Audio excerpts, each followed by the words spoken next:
So the initial question that we're being asked, um, and I apologize for the poor quality of this image. It's a highly cropped little fragment of a very poor photograph taken with a Brownie camera around 1968.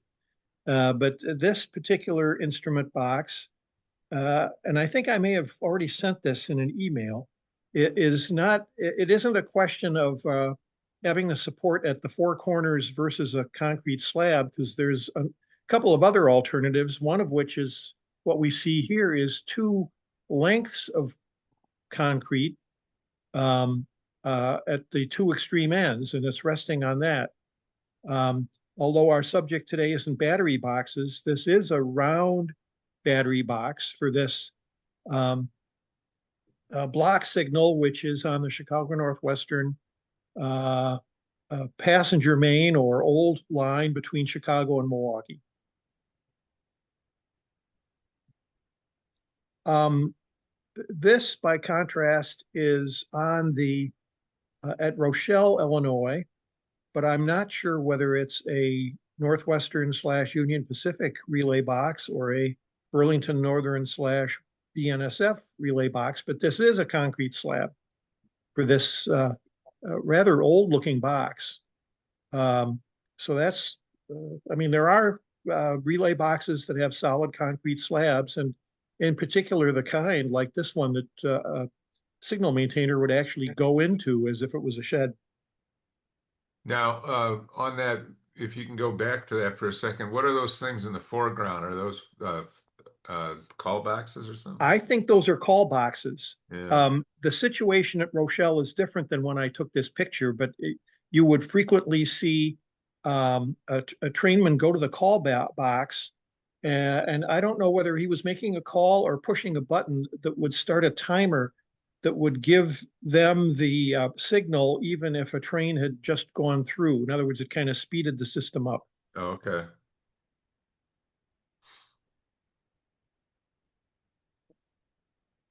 Um, this is also on the Union Pacific, former Chicago Northwestern. And again, this is a rather this isn't the kind you can obviously go into, but it's also got the two blocks at the extreme ends rather than at the four corners, and a square battery box. We didn't spend much time in the emails that I sent earlier on poured concrete relay houses or instrument houses, but I know the Burlington had them, and this I think is a former Burlington one. I uh, even the roof is I think cast concrete.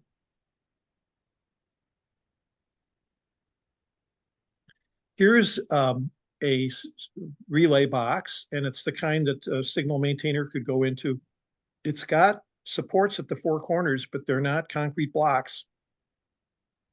They're L-shaped steel, so that it is not resting on the ground. That's, I imagine, the goal of the of the thing, not to have the thing rust out, but it's just resting on the four corners, but with the L-shaped structural steel. Uh, a little bit dim, uh, but closer to we were being asked, I think 1958 is the date that people were asking about, and this looks like a concrete slab under that relay box.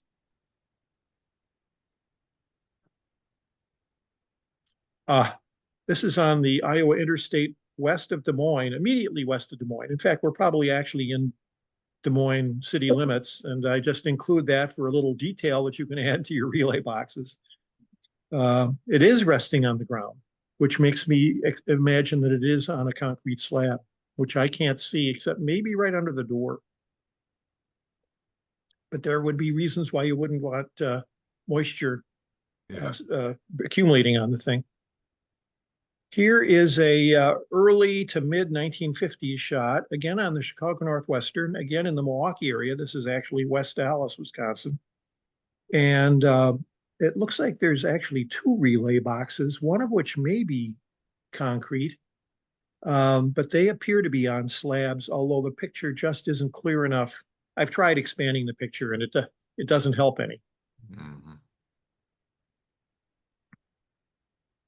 Whoa, that was exciting. Let's see. I think I do that here. Once again, this is the Chicago Northwestern. When it was the Chicago Northwestern, this is pre-UP, probably around 1980. Let's see if I can, there. Um, dang, Now, I think if you put your cursor over the picture when it's magnified like that, you can move it. Yeah. I see. Um, so a square battery box. And once again, the two concrete supports. This isn't the kind I think that you can climb into. It's too narrow and probably too short. So it's not really a relay shed. It's an instrument case, but it's probably pretty old.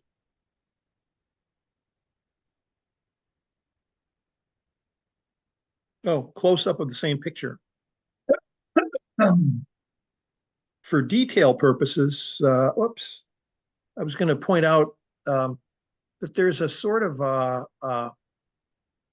where the wires enter into the case, there's a sort of a funnel shape that faces down so that the water doesn't pour Mhm. inside the case through that little opening. Many years ago, I think it was in the early 60s, Model Railroader had an interesting article by a guy who basically tried to model all the wiring that goes into instrument cases. His name was Marshall, I think William Marshall. And the Chicago Northwestern was his prototype. So there was a lot of interest in that article by me. But man, the lengths that he went to all those many years ago, 60 plus, it was a little bit beyond what I'm prepared to do.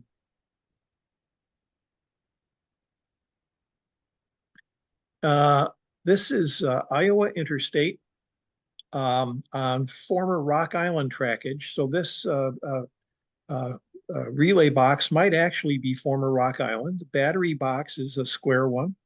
It too seems to be resting on metal supports, not concrete supports. This is a Bureau Junction for those who know their um, Rock Island trackage in the state of Illinois. This is where a line split off on the east-west main of the Rock Island to go down to Peoria. Um, This is a little bit east of the Quad Cities, Kelowna Road.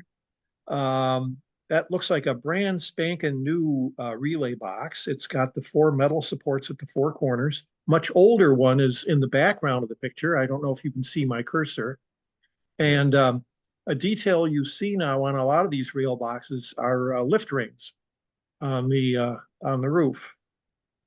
But the reason I'm showing this picture is the signal maintainer was obliging enough to leave the door open so we get a little notion of just what's inside. And you can see there's a floor. Um, so he could actually stand up in there. And if the weather was awful enough, I suppose he could even close the door. I was there to take a picture of a steam locomotive during the steam festival that was in the Quad Cities a number of years ago. Yeah, these are the older relay boxes at Kelowna. This one is clearly off the ground. It's hard to tell what's lifting it off the ground. This one, you would think they're actually connected, so you'd think they'd be set up exactly the same way. What's interesting is even the pole, its support is lifted off the ground. And I don't know whether this area is prone to flooding. I was driving blind. I don't know anything about the Quad Cities. I was just hoping I was actually where I was supposed to be to see the trains. Also at that festival, I caught this picture of people steadying their camera by leaning against a relay box, which actually looks quite old. This says BNSF, but uh, I guess it would be original CB&Q.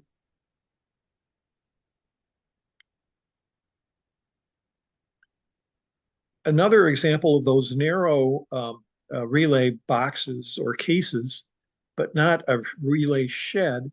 In this case, there's an entire steel, it looks like a bed frame that's under the case, and the battery box is square. You can also see the old-fashioned bumper on the siding there. This is in Oak Creek, Wisconsin.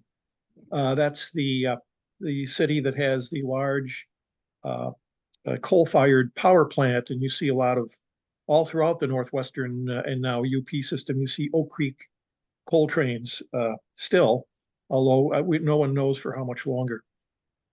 This also gives you a little another look at that kind of funnel, a downward facing kind of a vent so that the water does not get into the case where the wires come in. Dave, that is called a weatherhead. A weatherhead. Yep. There's a name. There's your a house name has for everything. Okay. where the power goes into your house. That's a weatherhead, and they call it Okay. the same thing on the by the railroads. Okay. Thank you, Ken. This is in the Quad Cities, one very old concrete relay case, I think now out of service. You can see there were two openings in the back, and then a somewhat newer one, but still old enough to be pretty darn beat up, that seems to just be resting on the ground, although there may be a concrete base underneath that. This is also along the Iowa Interstate.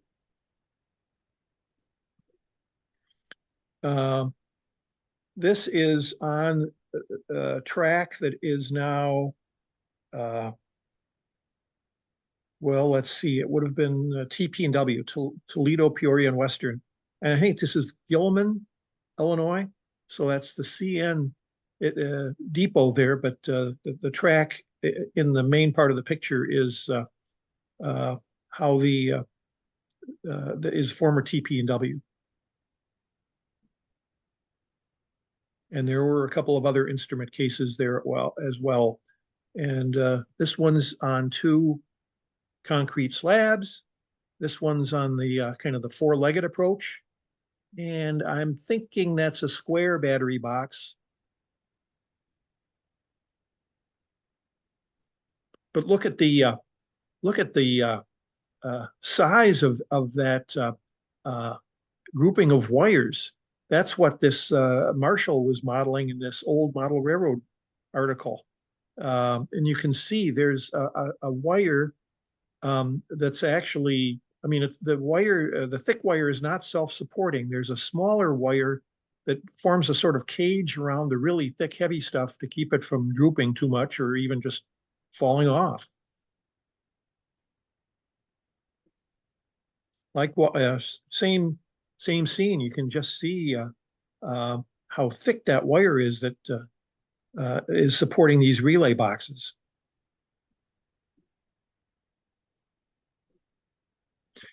This is also on the TP&W where it was crossed by a Milwaukee Road line. It's now the Kankakee, Beaverton and Southern, or Beaverville and Southern. And this one is a relay box. It actually served both railroads.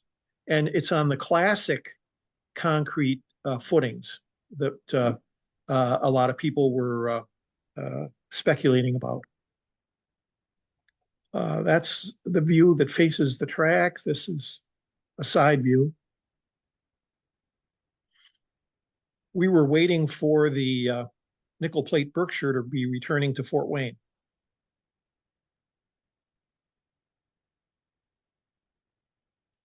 A classic old concrete, cast concrete relay shed, complete with vent at the top.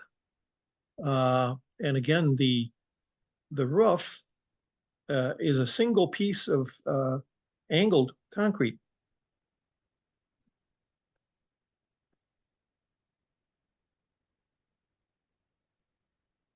This is in Plymouth, Wisconsin.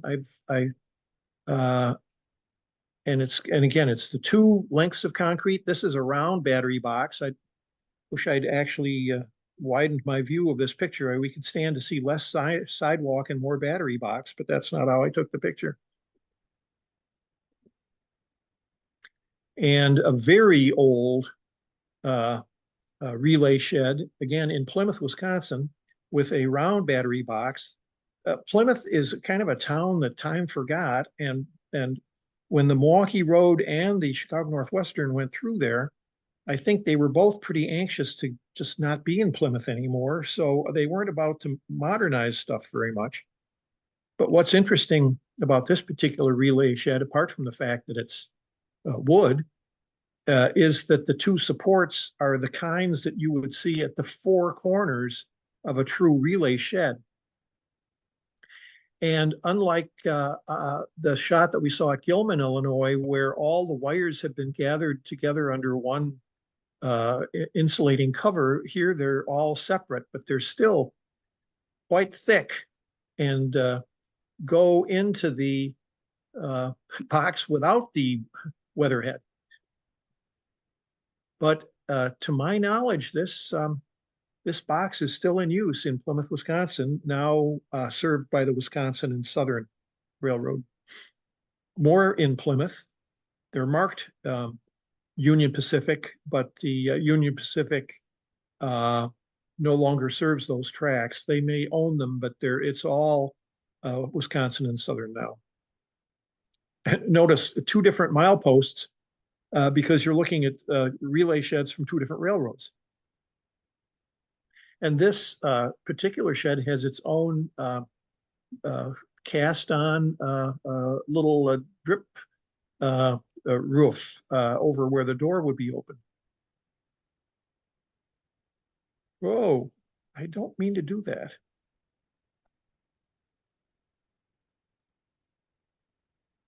That's more excitement than we signed up for. But if I'm seeing right, it looks like that far shed, which would be Milwaukee Road, no, it's on two concrete blocks. It's not on a solid foundation, board foundation. These are the same relay boxes. And you notice that the Northwestern one had a square battery box, and the Milwaukee Road one had a round battery box.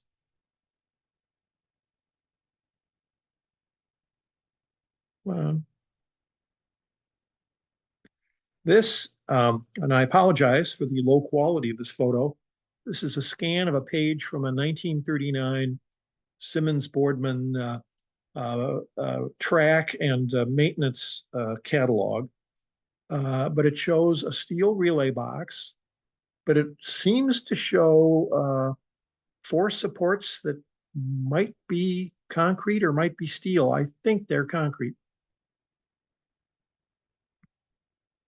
But this would be the older style of relay box, probably stamped metal sides. Similar to this one, this is on the Union Pacific, former Chicago Northwestern in South Milwaukee, Wisconsin. And you can see the structural steel that's holding it up. But that box has been there for a long time. The reason it's so far away from the track is that this was a double track main and one track was removed. Oh, I'm sorry. I didn't mean to include that. I found a wonderful picture of the Stevens Point, Wisconsin depot on the Soo line, and it ended up on the same a thumb drive. So I think we will go past that. What's interesting about this particular relay box, and here I am going to increase the size and get a closer look at it, is that this one is on a sloping, downward sloping side of the right-of-way. And you can see what they did to keep the box both elevated and level. And this would also be a former Chicago Northwestern box, because you can see it had the former Northwestern mileposts. The Union Pacific renumbered everything when they when they acquired the Northwestern. This is in Fox Point, Wisconsin, which is where I live.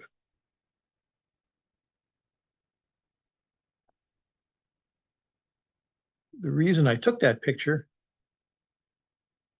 well, here's a little detail. There's even the electricity is metered, but I took the picture for this. There was some work going on, and this was uh, to warn trains that there were men and materials within a couple of miles.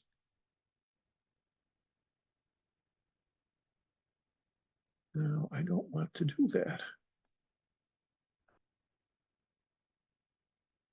Oh, there we go. Same place.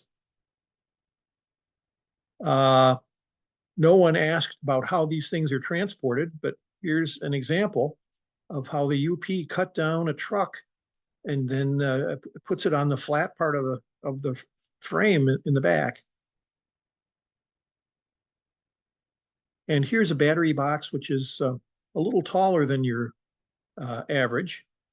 And you can actually see where the electricity comes into it.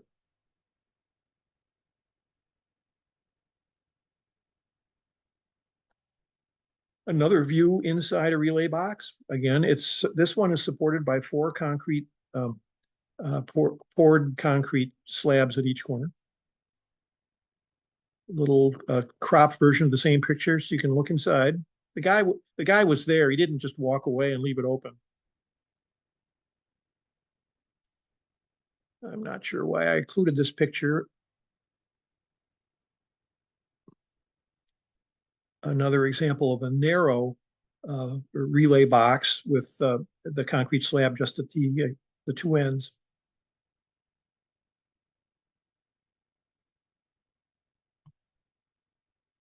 And that might be it.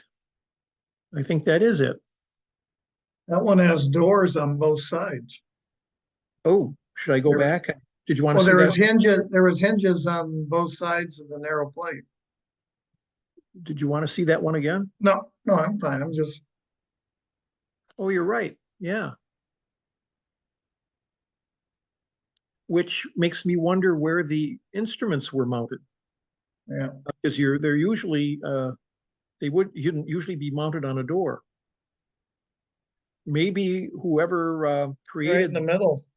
maybe whoever created that relay box failed to think before they acted. Yeah. Anyway, I'm pretty sure that is it. And I'm sorry, that wasn't really a presentation. It was just a bunch of images because I thought we were going to have a little image show tonight.